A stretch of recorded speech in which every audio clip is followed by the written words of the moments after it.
Amazon's $75 million bet on Melania Trump is heading to Prime Video, and the numbers tell a brutal story.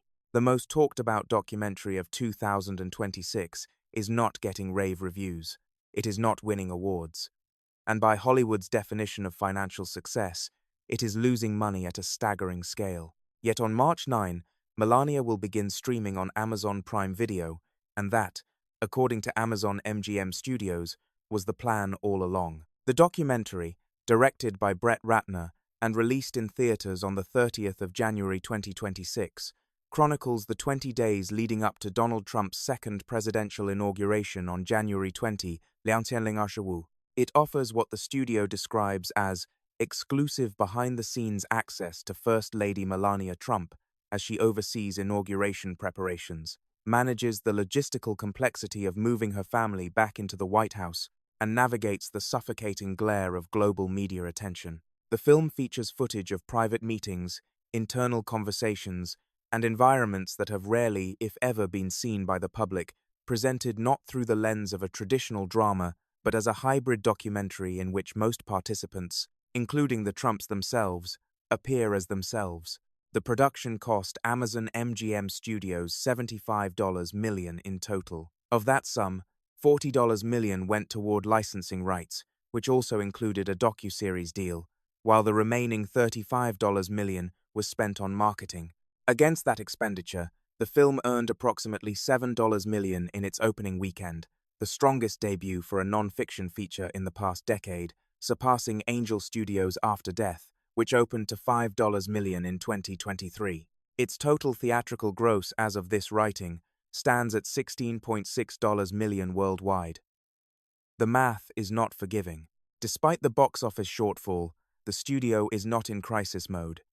The financial architecture of Melania was never built solely around ticket sales. Amazon's real calculus lies in what happens when the film lands on Prime Video, where executives are betting that the documentary will drive new subscriber sign-ups and deliver measurable advertising revenue. In an era when streaming platforms measure success in engagement, retention, and audience growth rather than box office returns alone, a film that sparks conversation, however polarizing, can still be considered a win. And conversation.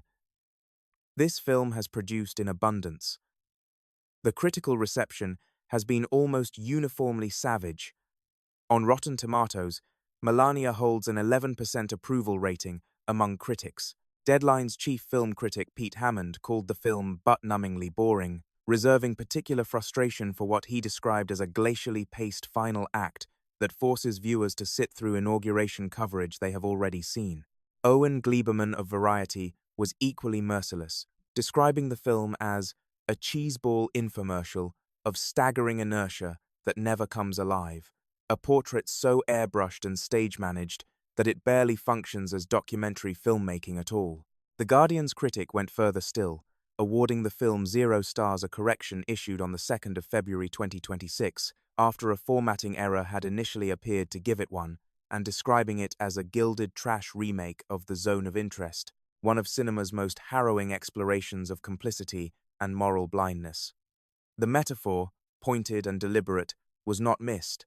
Yet among the audience that actually bought tickets and sat through those 2 hours, the film tells an entirely different story. The Rotten Tomatoes popcorn meter, which tracks verified ticket buyers rather than credentialed critics, gave Melania a 98% rating. That gap, 11% from critics, 98% from verified audiences, is one of the largest ever recorded on the platform, and it speaks to something deeper than a simple disagreement over cinematography.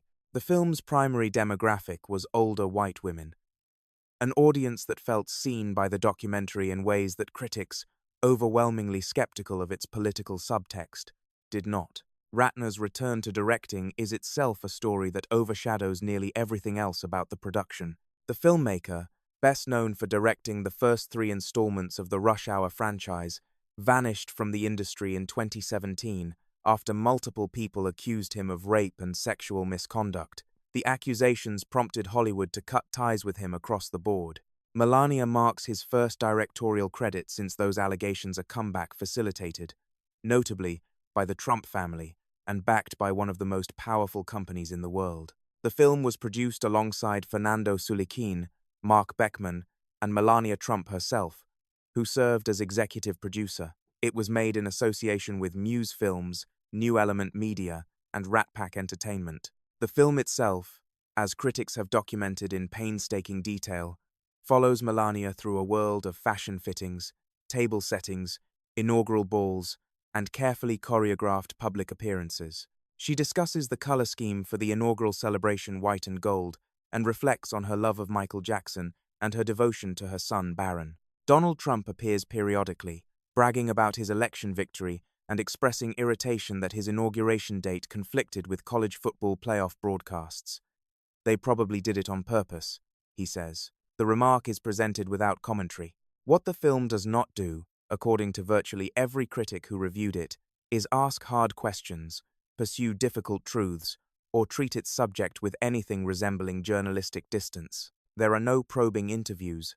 There is no interrogation of policy, controversy, or the unprecedented political circumstances surrounding Trump's return to power. What exists instead is an extended exercise in image management, polished, controlled, and, in the view of many reviewers, fundamentally dishonest about what it is. Before its theatrical release, Melania was previewed at the White House, where the guest list included former heavyweight boxing champion Mike Tyson, Queen Rania of Jordan, and President Trump himself. The screening was a reminder that this documentary exists in a space where entertainment, politics, and commerce have collapsed into one another in ways that would have seemed implausible a decade ago. Amazon, one of the largest corporations on Earth, paid $75 million for the right to put a president's wife at the center of its content strategy. Whether that investment pays off will become clearer once the film is available to Prime Video's hundreds of millions of subscribers worldwide, beginning March 9. For Amazon, the hope is that the film's polarizing reputation, disastrous with critics, beloved by its target audience, translates into the kind of click-driven, argument-generating content that streaming platforms thrive on. For audiences, the question is simpler. Is it worth 2 hours of your time to watch a meticulously curated version of a life that remains, by the end of the film, almost entirely opaque? That question is yours to answer. What do you think? Does a documentary this controversial deserve a second life on streaming? Or has Hollywood crossed a line by giving a platform this polished to political figures who get to control their own narrative? Drop your thoughts in the comments below. And if you want more coverage like this, make sure you like, subscribe, and hit the notification bell so you never miss a story.